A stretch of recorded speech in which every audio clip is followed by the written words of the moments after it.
Very good, everybody. Welcome to Gay is here. I am Brandon Spars. Welcome to the August Do Tell Story Swap. I know it's August because I had my first department meeting today. And we're getting ready to kick it off. When does school start, Brandon, for you? Actually starts next week, but there's a lot already going on campus. The sports teams are all there. The play practices have started. Oh my gosh, I can't believe the summer is over. Well, welcome. I think every single one of you has been to this swap, and we even have the two people who founded the swap here, Kenneth and Elaine, are in attendance. So there's not much we need to go over, but generally these stories are 5 to 7 minutes. They are told without notes. They are not read, they are told. And we generally stop around 8 o'clock, take a short break, and we introduce ourselves like we used to do in person in a circle. And there is a monthly prompt. We have a good prompt for this month. And then we head into the second half of our storytelling, ending before 9 o'clock. There's one announcement. This week, the bathrooms are out of order, so you're going to have to go next door. You have to do it. There's a bathroom joke every month. Oh boy, that was a good one. I'm sorry. I need to apologize for that. Yes, you do. Bathroom humor. We will have some announcements as well, and we'll have those around 8 o'clock before we jump into our second half. So we already have 4 or 5 tellers signed up. And without further ado, the founder of our storytelling swap, co-founder, Kenneth Foster. All right. Let's see, I unmuted myself. Yeah, there we go. Everybody hear me? Yeah. Okay. It's been a busy day for me, so I thought I would just do one of my Nasruddin stories, and you've probably heard this one several times before, and we know who Nasruddin is. But Nasruddin was out working in the field, like he always did. He loved working out in the field and taking care of the ground, and he was out there and working away. And as afternoon approached, he stopped to just take his breath, and he placed his elbow on his hoe and just sort of leaned there and wiped his brow and just taking a breath. And as he was standing there, a traveler came along the road and said, "How long will it take me to walk to the next town?" And Nasruddin just stood there and looked at the traveler, didn't say a word. And the traveler stares back at Nasruddin, and then he thinks, well, maybe he didn't hear me. "How long will it take me to walk to the next town?" Nasruddin just stayed there with his elbow on the hoe and looked at the traveler, looked him up and down, but didn't say a word. And the traveler was thinking, well, maybe he's totally deaf. So he tries to pantomime. "How long will it take me to walk to the next town?" Nasruddin just kept his elbow on his hoe and didn't say a word, just looked at the traveler. The traveler's getting a little frustrated and this guy is crazy.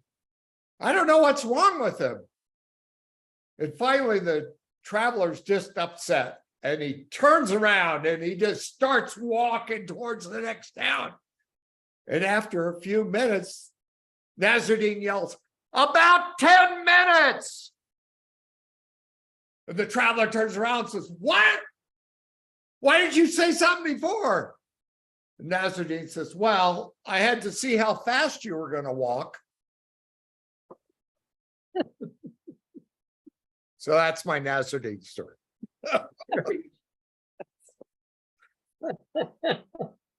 I love that. And it's actually smart because I mean, physics, right? It reminds me Exactly. on the freeway, the pantomiming, your driving is giving me a oh my gosh, that was great, Kenneth. Thank you for that. You're welcome. Those are wonderful stories. All right. And next on our list, I'm so glad she's here from Montana. Isn't that right now? You're Yeah, from yeah. Montana. Up in Okay. cow country. Yeah. More cows than people up here. This is a personal story that happened a few years ago. And I was really disappointed. Well, actually, I was more angry than disappointed. I was pretty ticked off. It turns out that Arturo was standing in my classroom on the very last day of his senior year, explaining to me that he wasn't going on to college. Now, you have to know that I first met that boy when he arrived in the United States at the beginning of his 7th grade year. And I never saw anybody who was as determined and as focused on learning English and doing well in school and getting everything right. And he not only did well in his classes all day, but at 6 o'clock on the evening, Monday through Thursday, he showed up at my adult school class as well, that I used for parents who were learning English. At first, he just sat and listened with them, but as he began to get the hang of things, he kind of helped out and became a TA, and his English got better and better. By the time he got into high school, he had terrific grades and was my poster boy for the way you can do this. And now he's telling me he doesn't want to go on. I quickly picked up the phone and called the office, and I said, "Send the student assistant down here with Arturo Gomez's personal files, please." And down she came in a few minutes, and I pulled out all of his records and I showed them to him. And I said, "This is like a garden of A's. There's only an occasional B. You have done fabulous work. You could do anything." And he said, "Well, what I want to do is go back to work in the field and earn enough money to get a truck. I want a truck." Now, I had seen Stand and Deliver, and I knew how to deal with that argument. So I said, "Well, do you want a truck, or do you want a fleet of trucks? Do you want to engineer trucks? Do you want to design trucks? If you get more education for yourself, your future is endless. There's nothing that's impossible for you." And he said, "I just want a truck. I'm going back into the field and get myself a truck." So I pulled out my big guns and I said, "Do you know that Dr. Velasquez commutes an hour and a half every morning to get here? And when he gets here, he runs the track for half an hour. And after he runs the track, he takes a shower and he puts on his best suit and he shines his shoes. And he does those things to serve as your principal."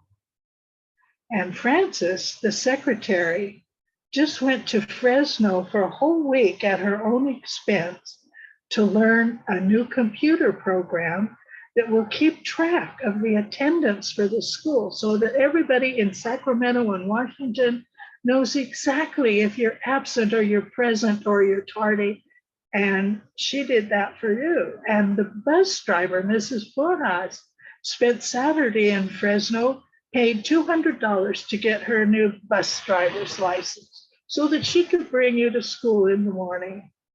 And I went to Colorado for a couple of years to get an advanced degree in bilingual education so that I could teach English to people who were learning the language. And all of us did that so that you could do whatever you want.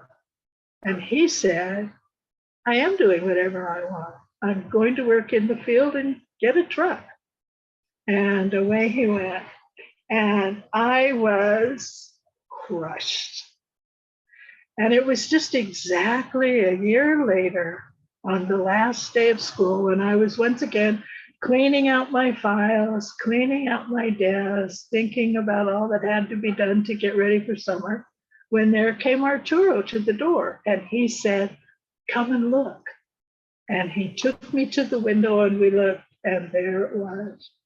And it was a piece of art. It was a magnificent truck. It was cherry red with flames coming out of the grill. It had spinners on the hubcaps. It was a work of art. And he said, isn't that the prettiest truck you ever saw? And I said, it really is. And then he said, all right, now, what do I have to do to get into college?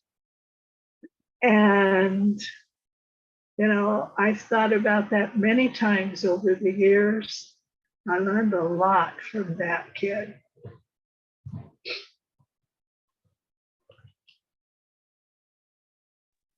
That was such a triumphant ending. That was fantastic. And of course, you know, one might think, oh, the truck really was worth it. But then, you know, that was great. I love how you pulled out your big guns as a teacher. The guilt trip. Yes, gonna guilt this kid into doing what I think he should. Exactly. Those are the big guns. We resort to that. Oh, Sharon, what a gem that was. Thank you. Thank you.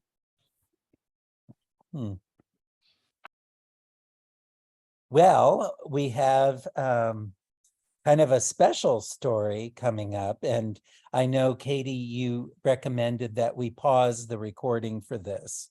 So I'm going to do that, and then I'm going to turn the stage over to our co-chair, Katie Mangan. There we are. Welcome back. And we have a longer story, and all of us are veterans of the Do Tell Swap, so we know that if we check in with Katie beforehand, you can ask for extra time. And if it is convenient, it is almost always granted. And so our next teller has a bit of extra time. Please welcome to the stage, Vicki. Let me ask you something. I have a shorter story. Would you rather I tell the shorter story or the longer story? Longer or both. That's fine. Go for the longer one because we've got tons of time. Okay. Okay, I'm going to tell the long one. I have never told either of them, so yeah, you know, is what it is. Great. The space aliens came to Earth to change life as we know it with a plan. Now, that plan did not include rising up black against the dawn with their writhing snake-like tentacles, shrieking a scream that stops the human heart. Nah, that wasn't their plan. The plan wasn't to ooze down the main street of the cities an enormous, sweaty, mucus-slick brain with a huge gelatinous eye in the middle and a big mouth and hands that grabbed people, chopped off their heads and drunk their blood. That wasn't what they did either. What they did was they took possession of the shoes all over the earth. Every pair of shoes they imbued with intelligence, with dreams, and with ambition. And so all the shoes, everything from flip-flops to mucklucks, high-heeled shoes to hiking boots, all had second thoughts about hosting their human feet, you see. And so for example, these wingtips, so handsome and glossy, they were not interested in middle-aged fallen arches. So they started to dream the person they wanted in their shoes. And like a seed germinating in a flower pot on a windowsill, well kept and nurtured, so the human, the shoe person, grew up out of the shoes. Legs, hips, ribs, collarbone, shoulders, arms for working and fingers for doing the minutely. All of it clad in Savile Row worsted wool with knife-sharp pleats down the trousers. This was somebody who would stomp into a conference room with a beat of his feet like an oncoming army. And not that middle-aged schlemazel who would shuffle in, grab a donut and sit in the back. No more ever again. And the high-heeled shoes, they thought to themselves, you know what? I don't want no stinking pudgy, piggly wiggly toes in my shoes. No, indeedy. They stuff themselves in there like 10 pounds of sausage in a 5-pound sack and bulge out my sides, and I'm not having it. No. And so the shoes dreamed up beautiful, delicate feet that rose up into legs with shapely calves, all of it clad in silk, up to a Barbie doll body, wearing a dress that rustled and sparkled, something iconic and vintage and smart. And this shoe person would know the difference, of course, between iconic and vintage and just stupid and old. Oh yes, this one is smart. And of course, the running shoes. Oh no more stinky pre-athlete's foot stuffing into my shoes and shuffling off to the pub for a pint. I don't think so. Oh no, athletic feet with long, well-muscled legs and running shorts and spotless brand name t-shirt. Yeah. So all over the world, the shoes dreamt of the shoe people they deserved, and they began to grow them. Now, all of them had necks, but on the top of their necks were bald as an egg oval heads that looked this way and that, bald, completely empty, until the shoe people sprang out curly or flat, light or dark hair. And then all at once, all over the earth, they developed eyes and mouths and a nose. And the shoe people were complete. And they were beautiful. Oh, they were such good looking shoe people, and they were strong and they were healthy and they were efficient. So the shoes set them about doing what the shoe people should do for the shoes, which is to say they created better shoe polish and softer buffing cloths. And of course, they set about creating factories to make more and more shoes. Now the humans, all this time, not being able to put their feet into the shoes, the soles of their little feet, they were so used to being cosseted by shoes that when they took their feet out and they walked on the earth, it hurt. Everything hurt. The litter hurt. Ouch, ouch, ouch, ouch. They got their feet stuck in little candy wrappers, or they slipped into a mud puddle with a ream of oil slick. Ew. Oh, the poor soles of their little feet. They could feel the heat of summer and they could feel the cold of winter. And when they had to traipse across the embers of the torrential wildfires that swept across the earth. They went, ouch, ouch, ouch, ouch, ouch, ouch, ouch. And when they had to slog through the slimy sludge of floods, they went, ugh, ugh, ugh, until finally their feet could take it no more. And they crawled up into the hills and they hid in the caves, in the dark, with their knees under their chins, and they babied the soles of their feet. And they never came out except maybe on their hands and feet to grab a berry or a grub and crawl back into their cave. Well, the shoe people called them vermin. And so it was a good thing that the humans stayed out of sight. The shoe people you see were doing beautifully. They had the line of shoes coming through, and they worked with impeccable precision, you see. Millions of shoes, billions of shoes, shoe after shoe after shoe, until there were just gazillions of shoes. But every one of them seemed to have been born, stillborn, silent. They didn't have the intelligence and the dreams and the ambition that the space aliens had given the original shoes. So they just lay silently in the little cradles of their new shoe boxes with their tissue all around them, their laces just hanging out all flaccid like worms flown out from a stream onto the road and lying there everywhere. And the really handsome shoes on the shelves glistened and gleamed all right, but it was with that vapid emptiness of glass doll eyes. Shiny, yes, but indicating nothing beneath. They were just shoes. Well, the shoes that had been imbued with so much intelligence had conquered the world. You see, they could go from the equator up to the Arctic and back. And they had conquered disease, because there's no diseases for shoes. And they had conquered wars, because you see, they're all shoes, so they were fine with each other. But the one thing they didn't conquer was time.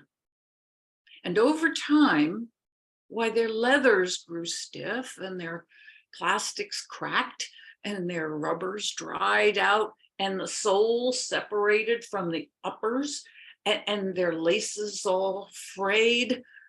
And no amount of patching would help, because only the original parts of the shoe were imbued with intelligence. And so as the shoes started to fall apart, so the shoe people whiffled and wobbled and warbled like ill-conceived holograms. And they would suddenly, all of a sudden, with a giant fall into a pile of gray dust. That was it. The shoes looked like roadkill, and the shoe people were a pile of dust. All over the world, the shoes were dying, and the shoe people were down into dust. When the very last shoe person woofed down into dust, well, the humans could come out first on all fours. What do you think? I don't know. What do you think? Oh, okay.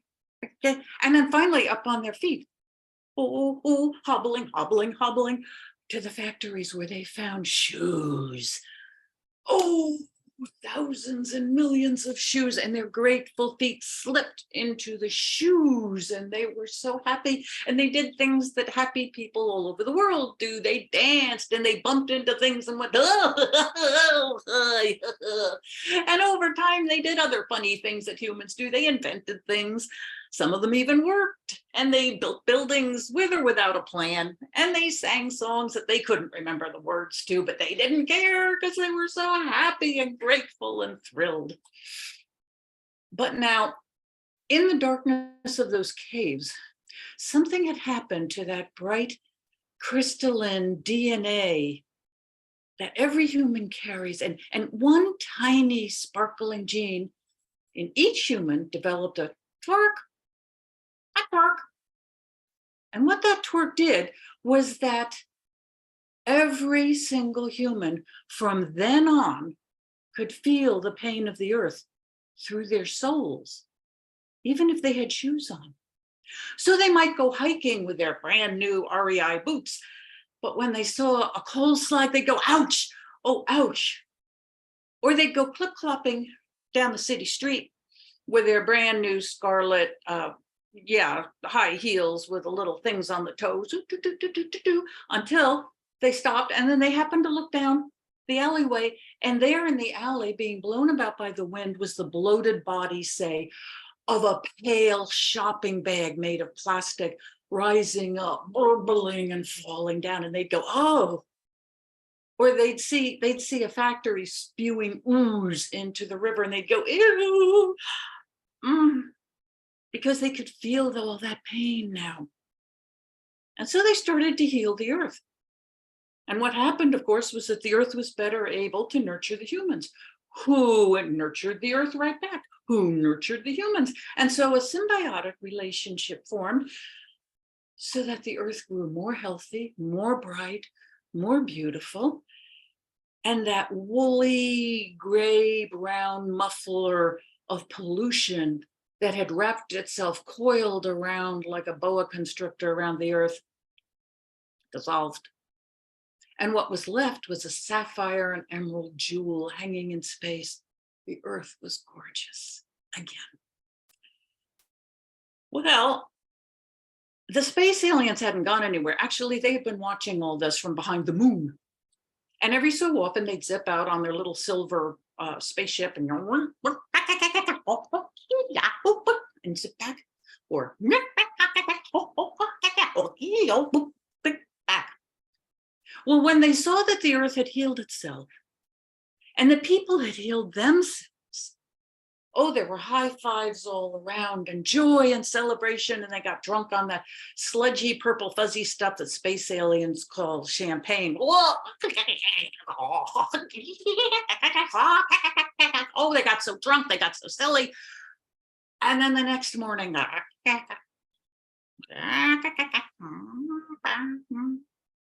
the leader opened up the chart for the universe.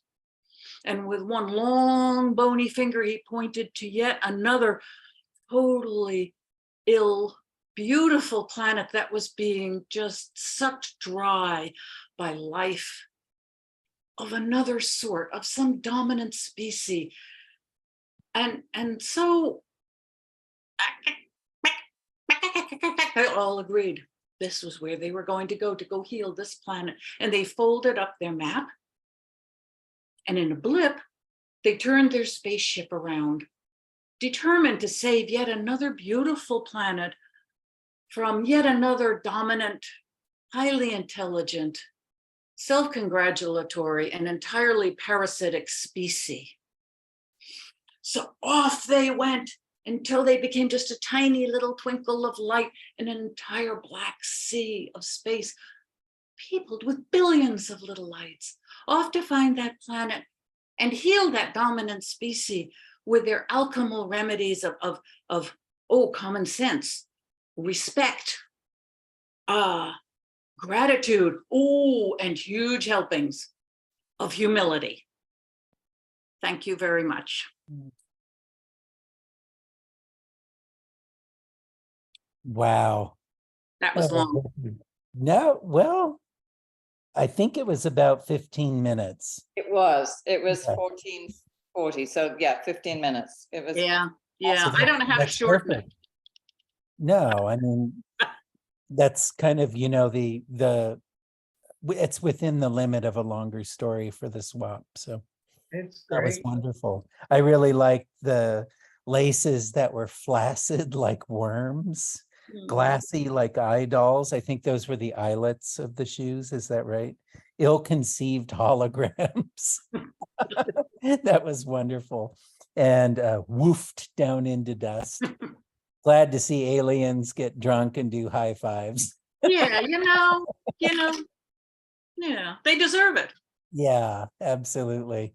And I love how the minute the shoes get intelligence, it leads immediately to dissatisfaction. So true, isn't it? Something to think about with AI. Yeah, actually, that does form kind of an interesting context to your story. And any of you all active teachers still? You know, we're I have to put my writing assignments in Chat GPT now, because the students can say, I need an essay on this prompt with this many quotes and write it like a 10th grader. And it does a pretty darn good job. It's pretty Wow. darn scary. You That can, is scary. you can tell it exactly how long you want the essay. So I have to run my prompts through Chat GPT about 7 times to see all the different kinds of, because it'll do an original essay every time. You know, I used to Anyway. do marketing advertising for Macy's. That's what I did when I was an adult. And I used to think, can't replace me. Oh, yes, you can. It's a little Oh, scary. yes, you can. Yeah. Okay, so I mean, that's an interesting context that is kind of informing your story. So I really, and I did feel it as you were telling it too. Thank you very much.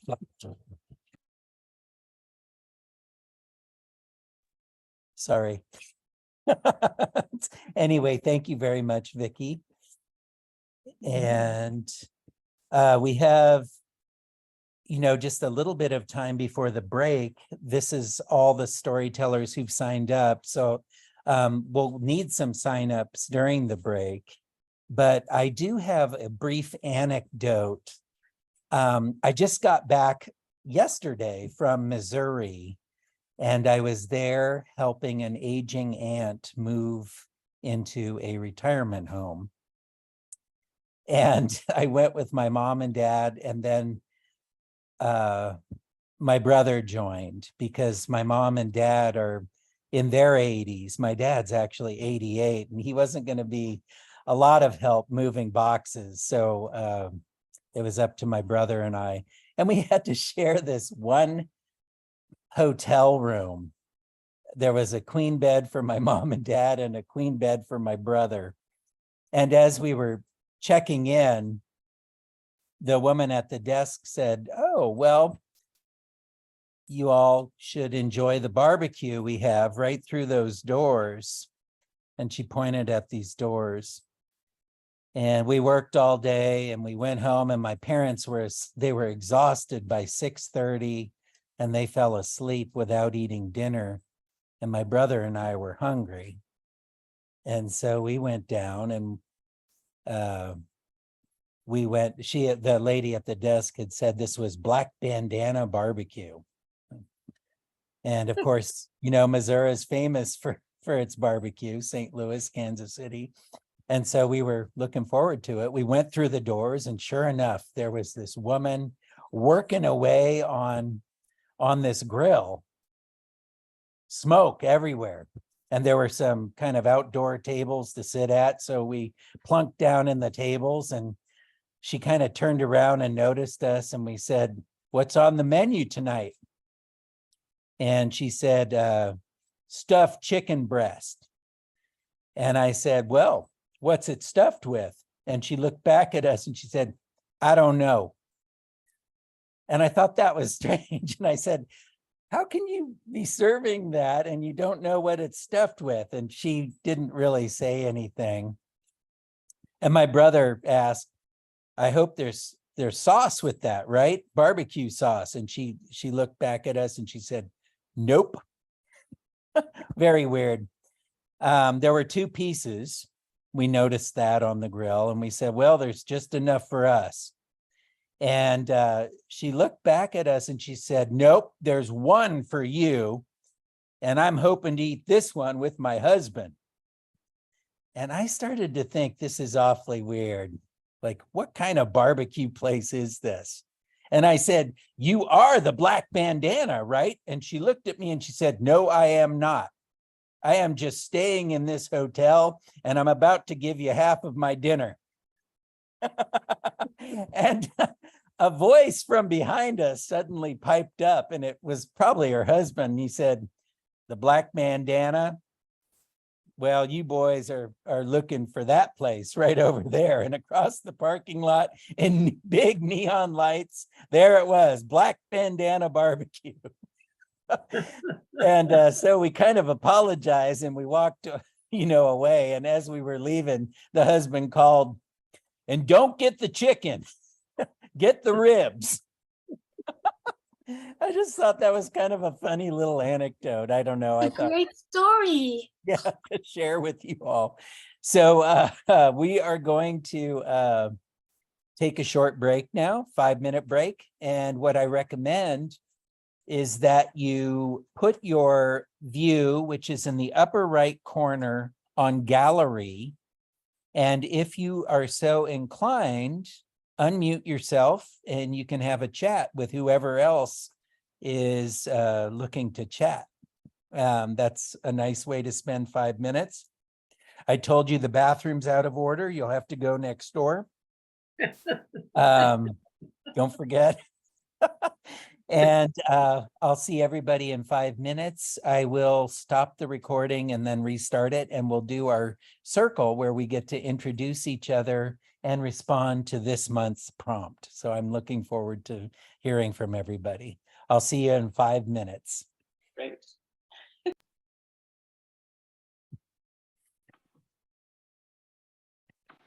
Welcome back, everyone, to the second half of the Do Tell Swap.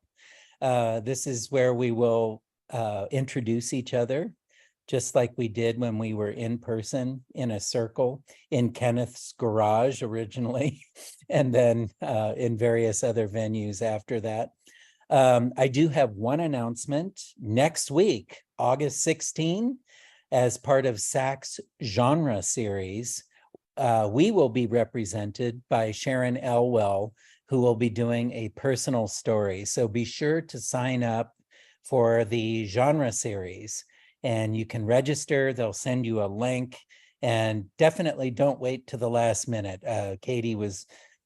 Meg was talking about how it can get a little bit hectic and confusing. So register in advance if you want to attend and watch a good personal story by Sharon and other tellers from swaps all over the state.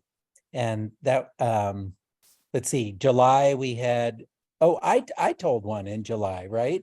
I did a funny story.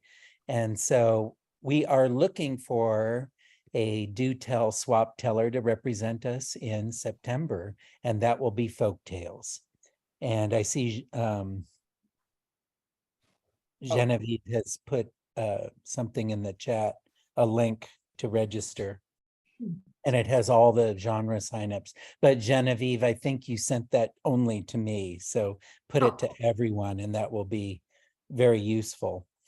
Okay, very good. So this month, Brandon, could I just yeah, say, absolutely. in October, on October the 19th, it's scary, spooky, scary stories. Good to So, know. Yeah. And I know we have tellers. Always spooky in October. Yes. of course. Yeah, that's good. Those are my favorite kind of stories, actually. Very good. So let's meet each other like we always do. And be sure to mention where you are living. We have people from Utah. We have people in Montana. I think we are the most national of the local swaps. I challenge any other swap to compete with us on that. And I'll introduce the prompt now, which is, what has stood out to you this summer? And my name is Brandon. I'm a high school teacher in Santa Rosa. And this summer, I had 2 trips. And one of them was to go visit my burgeoning daughter, who is taking New York City by storm. She's at the beginning of her life. She has all this incredible energy, this can-do attitude. And it was just amazing to see how capable and resilient she is. And then I had a few weeks here in Santa Rosa, and then I suddenly realized I was headed to Missouri to go help my aging aunt move to a retirement home. And she's kind of at the other end of that. She really is kind of reminiscing about all the things she did, not looking forward so much, looking back quite a bit.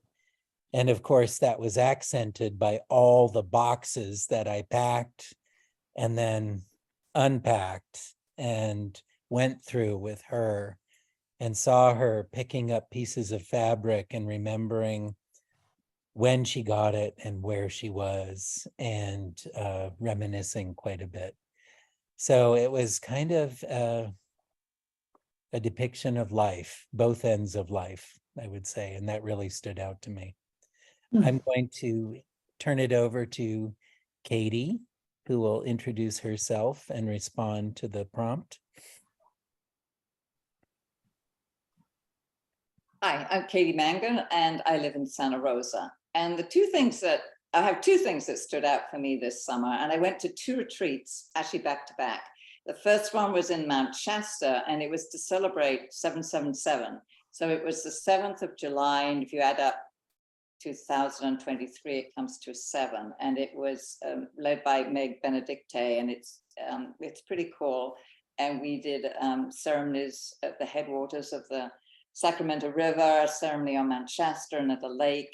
And then we had 3 different sound healings, 2 ecstatic dances, and it was really amazing, 4 days worth. And then I went to a yoga retreat where the focus was rest and relaxation. And that was totally awesome too. So that's my summer. Sounds beautiful. I think it's wonderful that in attendance we have both founders tonight. And one of them is Elaine Stanley. Hi. This summer was probably one of the quietest summers I've ever had.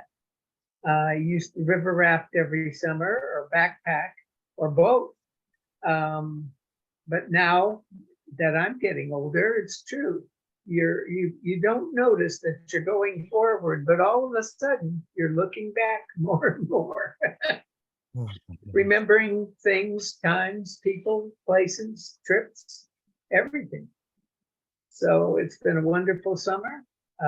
Learned, met a lot of new people, and just enjoyed one day at a time. Oh, and I live in Santa Rosa.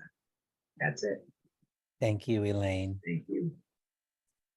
So we have 2 chairs of the Do Tell Swap. One is Katie Mangan and the other is Meg Brown. Yes, I'm Meg Brown and I live in Forestville. And looking back to this summer, well, first of all, I want you to know that I had lots of company, enjoyed ourselves with all the wonderful things you can do in Sonoma County and showing it off and all of that. But the thing that stood out for me the most, weeds. I tell you, for 2 years, I took care of my mom, and that included the summers, and I didn't do anything in the garden, nothing. And this year, I'm doing it. I'm going to get control. However, I think the weeds had control this summer. And man, I have just worked and worked to try to eradicate, and I will never be able to eradicate the weeds. But, it was a good battle. It kept me busy and active. And so that was really good. And actually, that's what stood out. That's wonderful. Weeds. Terrific. And the other founder of our swap, Kenneth Foster, who's coming to us from Utah, right? Yes, I live in Ephraim, Utah. That's sort of an interesting name. Old, I guess Israel name. But I've had a great summer to begin with. I had a 16-day trip to visit friends and family, and I just loved seeing those of you that we had lunch with. And I came home, I I actually drove on Highway 50 across Nevada. And I don't remember doing that before, but I actually crossed 7 mountain ranges in the middle of Nevada with beautiful valleys in between each mountain range. And I thought, why the heck do we take Highway 80 when there's all this beauty, just a little further south? I don't know. But I came home energized, excited. I was all ready. I brought wood home from Washington. I was going to jump on my lathe and just make bowls and open the house, and heard water running in the basement, and go down there, and 4 inches of water on the floor and water squirting out to where a wall used to be. And I'm in a house that's 109 years old, and the support walls in the basement were made out of adobe. And so there's a big pile of mud in the basement. And my summer turned from exciting and energetic to stress and what do we do next? And actually, Brandon, you mentioned about your aunt's memories. One of the things I've learned in this last month, some things are not important. The basement was full of boxes of memories, and that's all gone. Some books that I had down there that were from my days when I ran Fun with Science at the National Laboratory. I had some of those books totally ruined. And it's an interesting experience to say, what is important? What really is important? My health, my family, my friends, all the rest of it, we're going to leave behind anyway. So, might as well clear it out right now with the flood. Oh, Kenneth, thank you for that. Yeah. Yeah, and it's nice when you can decide on your own instead of 2 boys from California coming over, sifting through it and chucking some of it in the dumpster, Anyway, that was beautiful. Thank you, Kenneth. You're welcome.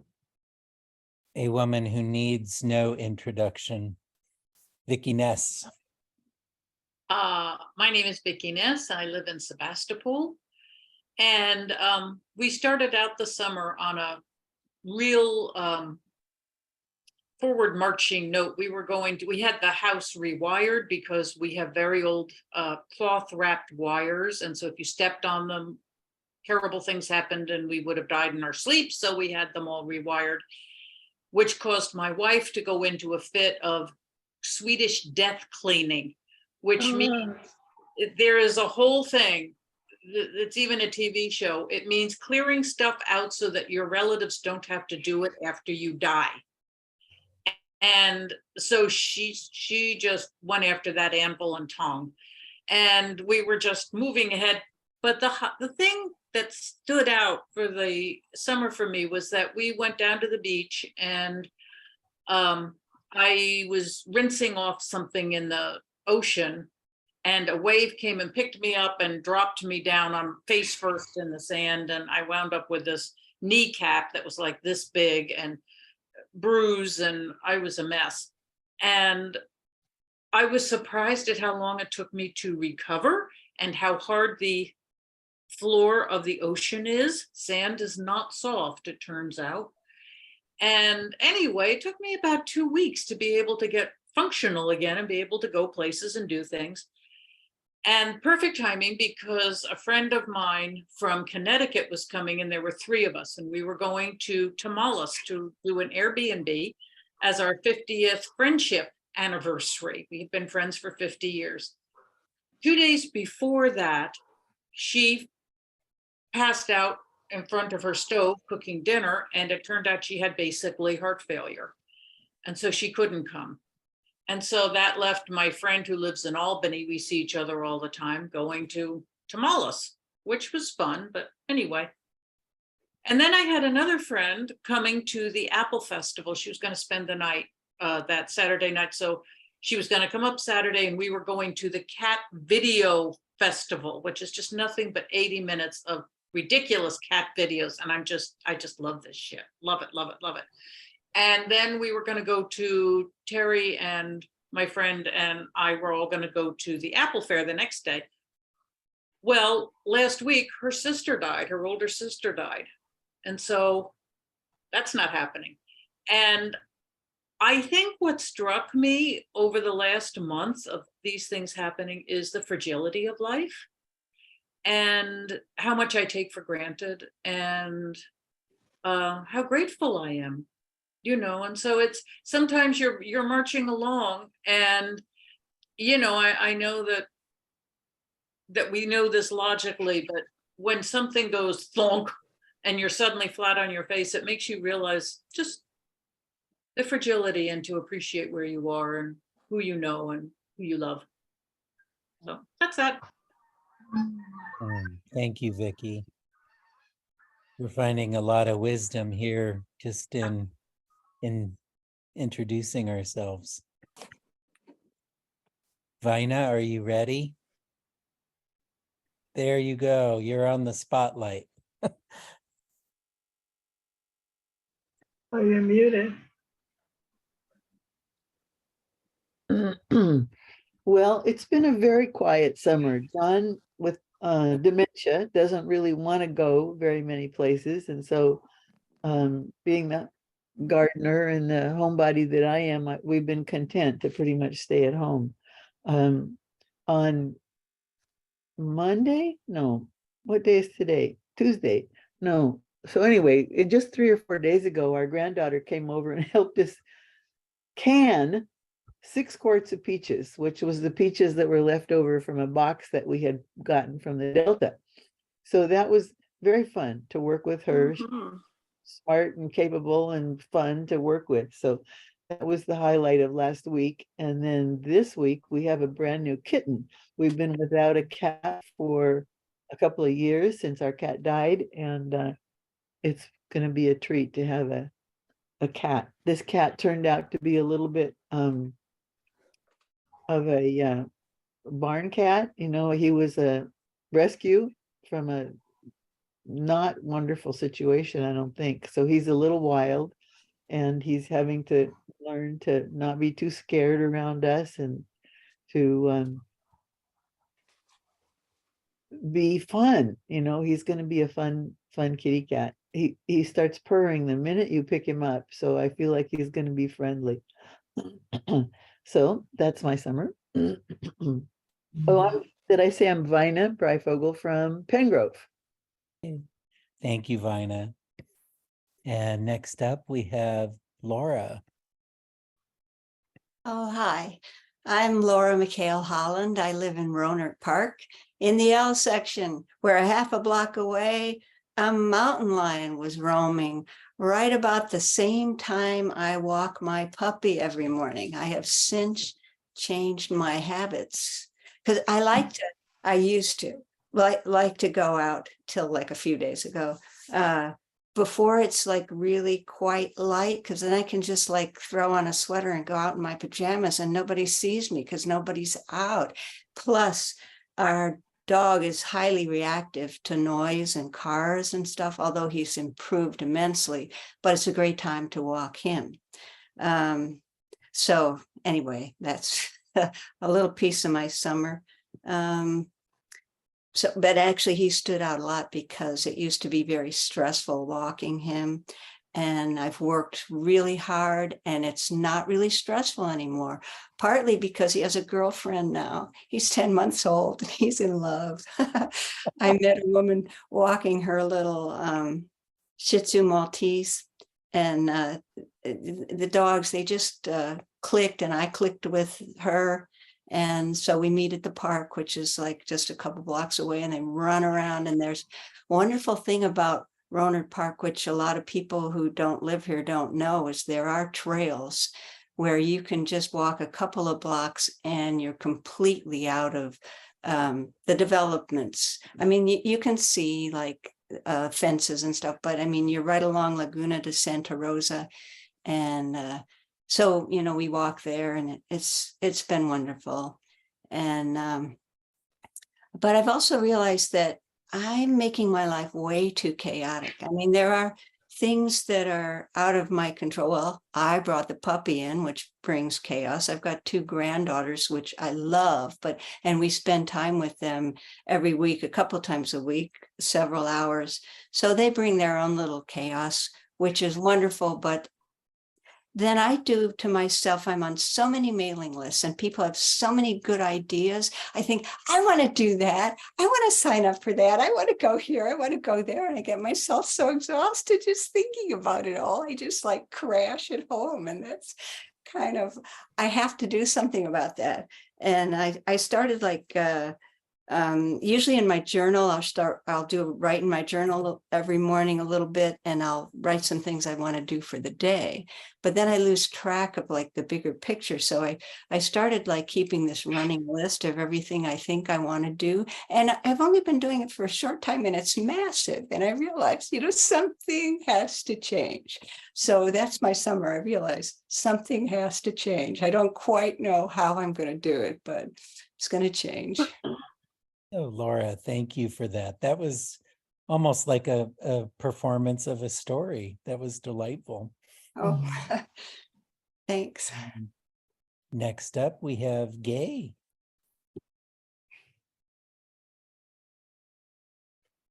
I need to unmute myself.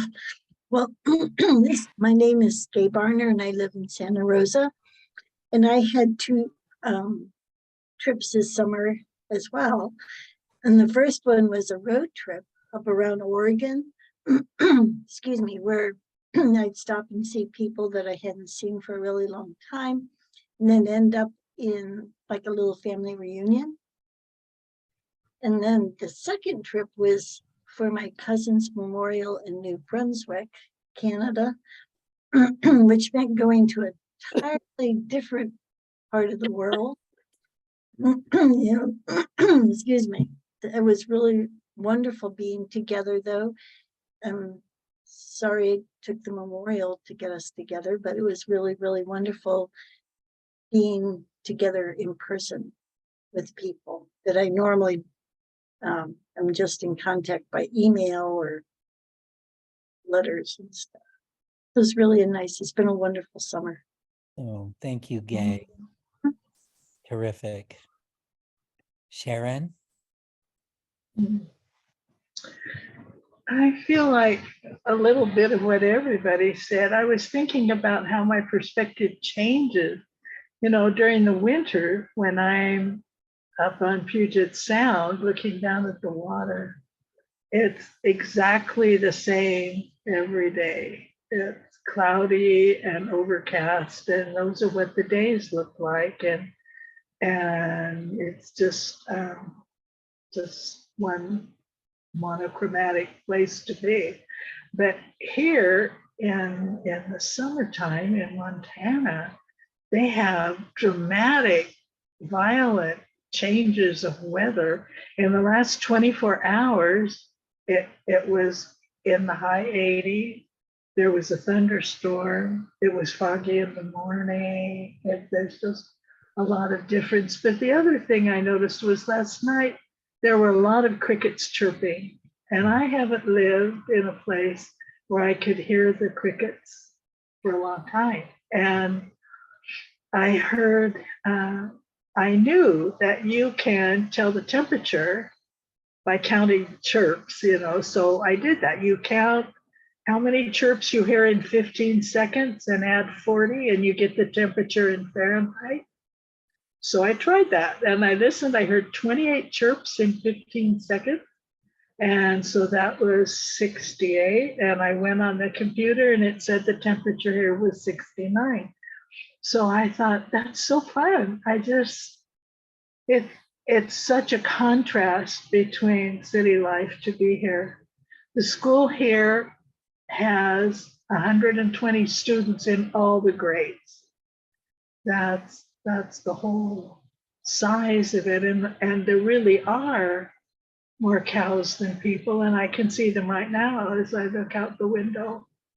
And I love the contrast and I love the difference. And I love thinking how my own view has changed, because I was remembering when I thought 50 was old.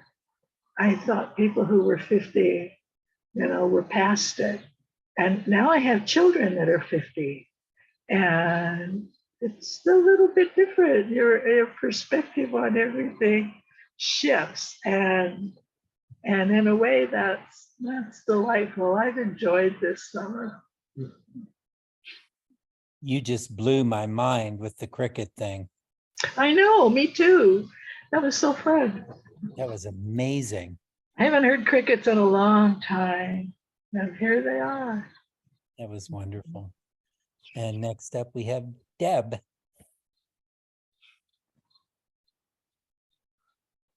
Hi, I'm Debbie. I live in Windsor. Summer, this has been a really, really good summer. I've made some progress. I took my retirement from teaching about 3 months ago and didn't know what to do for a while and worried about what else I could get worried about. And then I just jumped into going to the gym.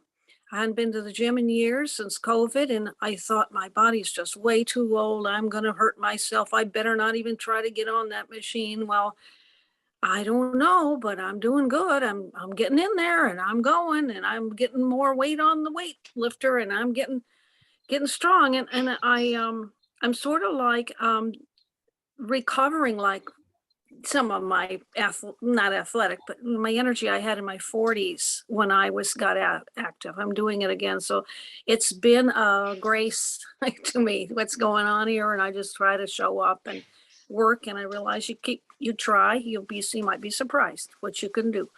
I'm also going over to the Russian River when I can get out that way, out to Monte Rio and Guerneville area and practicing chords on my banjo and then that's all I'm doing is practicing the chords, the sevens and the minors and the majors and trying to get my fingers wrapped around, and I thought, oh, you can't do that. You're getting too old. Your hands will get a little tight.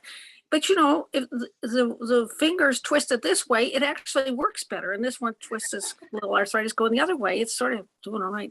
So you can I'm just realizing you never know. You keep going, something will happen. So I was telling somebody last week, I feel like a kid on summer vacation. I'm just which is kind of what I am, a kid on summer vacation. And I just feel grateful to have a storytelling group that I can listen and watch. And if you need an extra story tonight, I might have a little one, but we'll see. It seems like it might be a good night. Okay. Yeah. Thank you, Debbie. Mhm. I think I'm going to take you up on that. And next up we have Genevieve. Hi, it's hard to hear you say what was outstanding in your summer because wait a minute, as in we're already looking back at summer. Yeah. Yes, it's August. I think primarily it's been what I call the cube effect.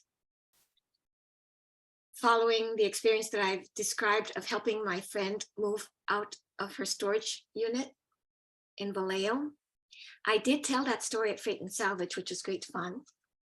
And it was nice to be called.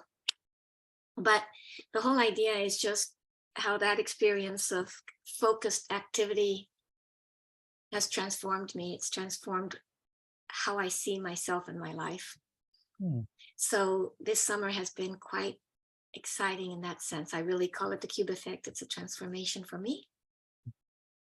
I am sorry that I haven't been doing too much story telling. I have undertaken a project which has basically it's a course of study. And the challenge to myself is, can I do this for the next, I've given myself 6 weeks now. It's a total of 8 weeks, the first part. to undertake this and not tell anybody what it is that I'm doing until I get to the other end and see what happens. So there might be a story behind that, but it's a challenge for me to just do this by myself and not just say, hey, guess what I'm doing now?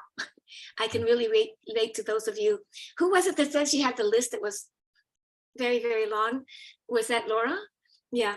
So after having written things on little pieces of paper everywhere, I decided, okay, I'm gonna just write something and keep it going on my computer. And I called it List at Last. And so the idea was that I was just gonna write a few days worth of things that I had to do. And I thought, well, I'll just eliminate them and empty each day and, sort through it. Well, needless to say, the last time I checked, it was 126 pages long. It was, yeah. It's List That Lasts, not List at Last. Oh my gosh, a 126-page list. Oh. Okay, so this is a habit that I have not done, but it helps me because I've also discovered I've got some cognitive things that it really helps you do things that help you keep things straight. So it helps me that way. But many, many, many years ago, way back in the early 80s, I had been sharing a house with other people, and I had my to-do list for the household on the refrigerator. And it also started getting fatter and fatter, so the magnet could hardly help it. So I changed to a clip. And then one day, my roommate came and said, Genevieve, what the heck did you do? Did you get it all done? I said, no, I just threw it away. That's wonderful. Thank you, Genevieve. I can't wait to see what your project is. It's exciting. It's right. What I'm doing is right, but we'll see. Mm. And Cheryl, I see you're here. Would you like to turn your, very good. I can't spotlight you unless you turn your camera on, Cheryl. And Marion, I think Marion has mentioned that she's going to just leave her, there's Cheryl. Oh no, that's not Cheryl. Marion's got her screen on. Let's do Marion. See chat. And it says no microphone. Okay. Well, maybe that happened this summer. Maybe there's a mystery behind that, an event in the summer that took your microphone away, and it definitely stood out. Thank you, Marion. We love having you. We want to hear all about it on the October genre story. Yeah, there you go. Thanks for coming. Oh, there's the chat. She's living in Antioch, head of Delta Word Weavers. My summer has a scene when she stayed in Newport, Oregon, overlooking the bay and a bridge with a beautiful sunset, silent and cold at night. Oh, beautiful. Oh, nice. That would have been the gesture during your telling of it. Silent car lights crossing the bridge. Whoa, I can see that. Thank you, Marion. And Cheryl, would you like to introduce yourself? Cheryl has said that she's just a listener, so maybe. Okay, very good. Wonderful. Well, Katie, if you don't object, I would like to bring Debbie to the virtual stage. Does that sound good? That sounds awesome. Can't wait. Hi. Oh, my goodness. You know, when you said you were shorthanded on stories, I have been dragging my feet about getting in and writing stories. I'm one of my hobbies of the summer I want to do is writing and being able to be a storyteller. And I've been, so many chores and things around the house and and I started doing some writing, little bits and bits when I'm in the place where my mind is seeing things that I want to write down. And it made me think I could probably write a good story and tell a story as well. But the story today is not that something from this summer. It's a story that I had some years ago I came up with, and it was a true story. When I was visiting West Side Stories down in Petaluma, and they do the Moth Story Hour sort of thing. And I think it's pretty true. I don't think I'm making up anything. I'm a little slow on folk storytelling, although it's wonderful. It's just, I'm just thinking of these other stories I think I should want to tell. So I'm not focused into folk, but it is great to listen to others doing it. And it's August. And as it is August, it's the end of summer and the baseball season is still on. So I thought if there's going to be a time to tell this story, it should be around now. And you folks not having a story. So I hope you'll find this fun. I guess I title it, let's see, the fourth grade girls baseball team of 1961 or something like that. And it goes back to when I was a kid in Detroit. And baseball was my life when I was 9 years old. I wanted to be a tomboy. I couldn't help it. Everything I wanted to do was boys were doing it and girls weren't. And I just was out following my brothers and doing what they were doing. So my brother was in the Little League. Girls didn't have Little League back in those early days in the 60s. But I found I got pretty good at throwing a ball at the wall and catching it, and at the bounce back and catching it. And what I did is I had a friend in the fourth grade who also played ball, Sherry, and she and I would catch and play ball. And I started a club called a Tomboy Club where we would all do special things to qualify to show we were tomboys. And one of the things where we were headed was to start a baseball team together of girls that couldn't play with the boys. So we got about 4 of us together. It was me and Sherry and Robin, who lived near her, and Heidi.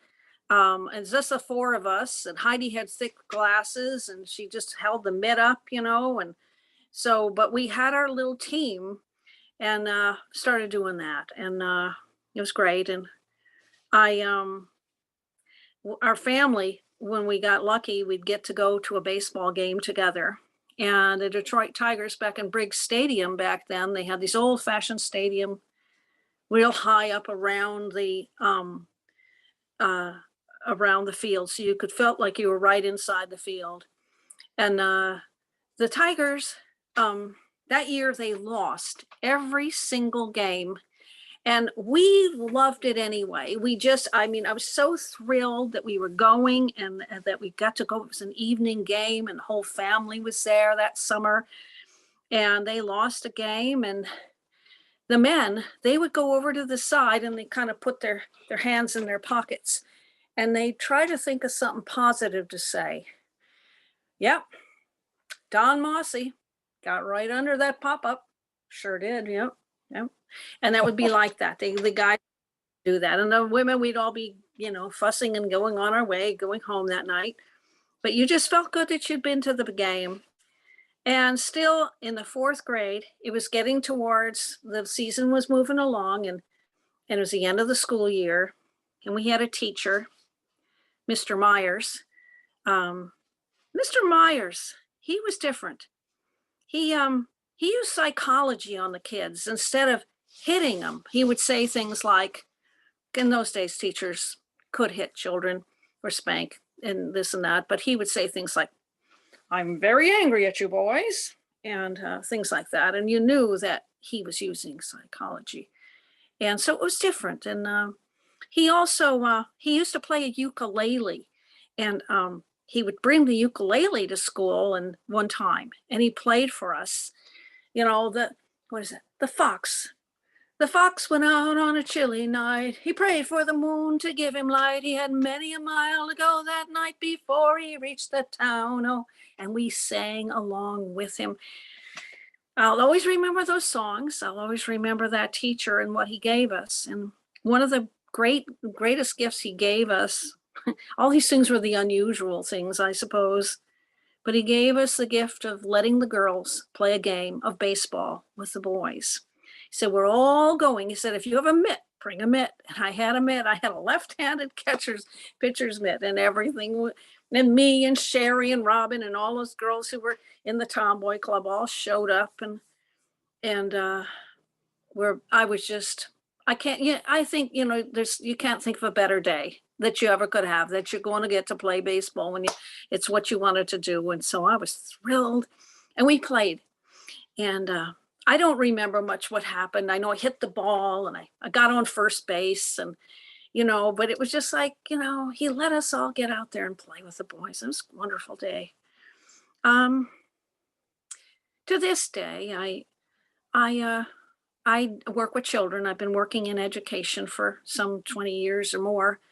And every so often, when I get the chance, I substitute teach a great deal. And every so often I get a chance to do physical education, or I'd be with kids. And I do things like let other kids, the little ones maybe, run the race first, line them up, the short ones, run the race first and come back. And the tall ones who are fast, let them run the second league of the race. And they have that competition. So some kid came up to me after that. She said, this is the best day of my whole life. And really, what did I do? And I say, it's because that kid got to play a game. They got to be in the play of the game.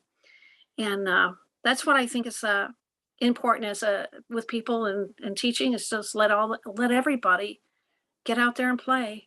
And it's so important part of all of it. And I know this story is kind of choppy, and I just hope you appreciate the thoughts of it, the memories of it. And I'll try to work on some stories someday to give some more. Meanwhile, the crickets are chirping out there somewhere. And the moon is in balsamic now, but it's coming back. And I hope we can all stay in touch with nature and enjoy the end of the summer. Thanks. I really enjoyed that. Not choppy at all. That was wonderful, Debbie. I hope you bring another story next month too. Baseball's very close to my heart too. Well, let's bring our tellers up. Kenneth, who kicked it off with a Nasruddin tale with all kinds of wisdom in it and a little bit of physics. Yes, thanks. And of course, Sharon, who seems to have limitless stories from your life as an educator. This one about Arturo getting his truck, then going to college. And Katie, I know it's not in the recording, but it will be, because you're going to make that story yours. That was beautiful. The elephant with the flower. And Vicky, you really anchored the whole evening with your epic about, well, it's hard to even say one thing that story was about, but intelligent shoes and and beyond. We had a wonderful night. And I just want to point out the wisdom too that was in our conversation as we introduced ourselves. The whole evening kind of took on a theme about the fragility of life and the clutter of things, right? And of course, what emerges is what is meaningful. And I think there's two things. One is the relationships we have with people. And it's my wish for you all that you have someone there when you need them. But also, I think something else that's meaningful that we can take with us when we go wherever we're going are the stories. And one thing you can count on is that we're here for each other every month with our stories, ready to share and ready to listen. And I'm sure I'm speaking for us all when I say there's really nothing more important than that. So thank you all for a wonderful August session. And we'll be looking forward to September. I know Katie won't be with us September. So we'll miss you. But safe travels, Katie, and we'll see you in October. Right. Thanks to everyone. What a wonderful evening that was, and good night. Thank you, Brandon. Okay.